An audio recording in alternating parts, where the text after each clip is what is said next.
Cuando Dios cerró la puerta, pero abrió el cielo. Cuando todo se cierra, llovía.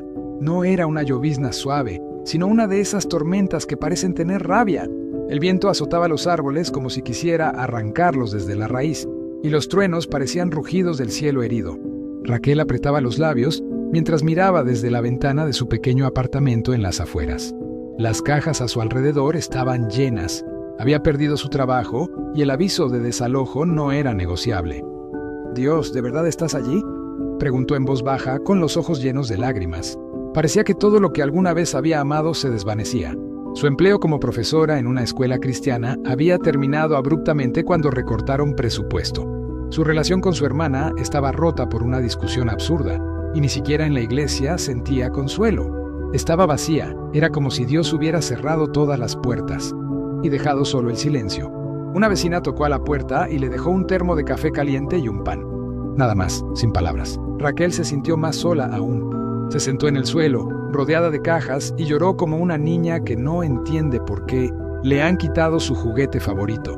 Su alma gritaba por dentro: «Dios, haz algo. Dime que no me has abandonado». Y fue en ese instante de absoluta oscuridad cuando, sin buscarlo, encontró un cuaderno viejo en el fondo de una de las cajas. Era su diario espiritual, aquel que había dejado de escribir años atrás.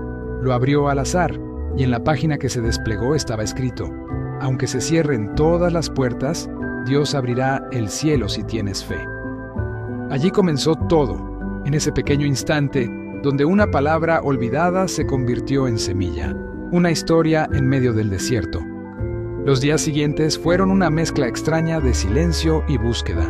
Raquel comenzó a caminar por la ciudad cada mañana con la esperanza de encontrar alguna señal. Fue en una de esas caminatas que entró por casualidad en una pequeña librería de segunda mano.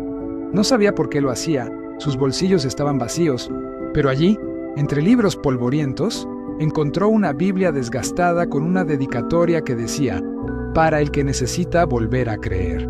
La abrió, otra vez al azar, y se encontró con la historia de Elías bajo el enebro, exhausto y deseando morir. La escena era tan cruda, tan parecida a lo que ella misma sentía.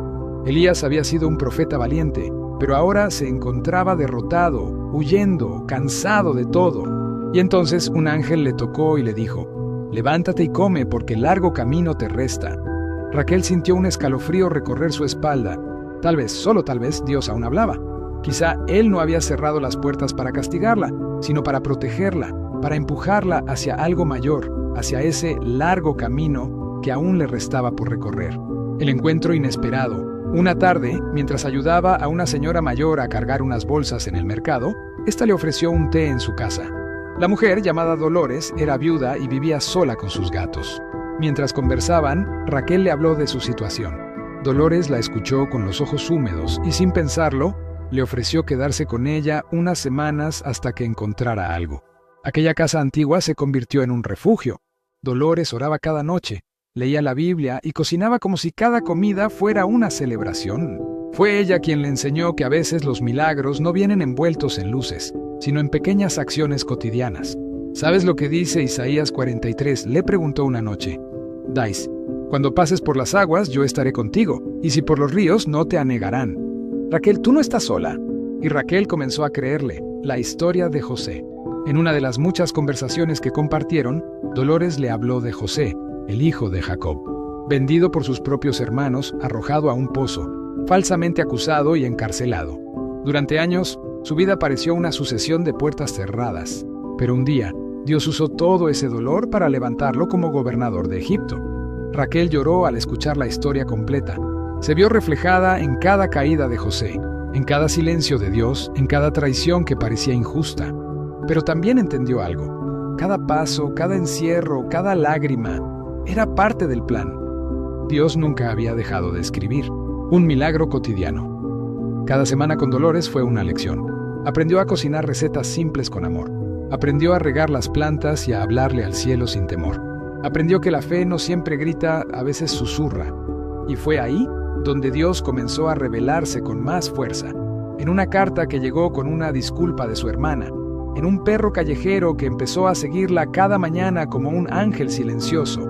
En una niña que le regaló una flor diciendo: «Esto es para cuando estés triste». Todo era pequeño, pero todo era milagro. La puerta que se abre. Un mes después, recibió una llamada de una fundación educativa que había recibido su currículum sin ella haberlo enviado. Alguien había recomendado su nombre. Le ofrecieron trabajo como coordinadora de proyectos comunitarios para niños vulnerables. No era solo un empleo, era un propósito. En su primer día de trabajo, Raquel entró en una sala llena de niños que la miraban con esperanza. En ese momento, supo que cada puerta cerrada, cada noche de llanto, había valido la pena, porque Dios no solo había abierto una puerta, había abierto el cielo. Reflexión. En tu espacio sagrado. Querido lector, tal vez tú también te encuentras como Raquel, rodeado de cajas, de pérdidas, de silencios. Tal vez las puertas se han cerrado una tras otra y el cielo te parece distante. Pero escúchame bien, en tu espacio sagrado, donde el alma se encuentra con Dios, los milagros comienzan. Dios a veces cierra puertas que tú no entiendes, pero lo hace para protegerte, para reorientarte, para que dejes de mirar el suelo y empieces a mirar el cielo. Cada historia en la Biblia es un testimonio vivo de eso, de puertas cerradas que llevaron a promesas cumplidas. Cuando sientas que no puedes más, vuelve a tu espacio sagrado. Ora al ora. Escribe, escucha, porque allí, en ese lugar secreto entre tú y Dios, algo cambia. El silencio se convierte en susurro, la herida en cicatriz, el dolor en dirección. Raquel no fue la excepción, tú tampoco lo eres. Extensión, el propósito escondido en el dolor. Años después, Raquel escribió un libro con su testimonio. Fue invitada a dar conferencias en iglesias, escuelas y centros de mujeres. Su mensaje era claro: no subestimes una puerta cerrada. Dios está construyendo una ventana al cielo. Recordaba aún esa tarde de lluvia, esa caja con el cuaderno, esa página con la frase que lo cambió todo. Todo comenzó en el lugar más oscuro. Y entendió que la fe verdadera no nace cuando todo está bien, sino cuando todo parece perdido y aún así decides confiar. En cada historia que contó, repetía la misma frase: en tu espacio sagrado, los milagros comienzan. Oración final. Señor, cuando todo se cierre, recuérdame que tú abres el cielo. Cuando mi alma se ahogue en preguntas, susúrrame que no me has dejado. Llévame a ese espacio sagrado donde los milagros comienzan, donde las lágrimas riegan esperanza y donde tus caminos me llevan a algo mejor. Amén. Tu espacio sagrado, donde los milagros comienzan.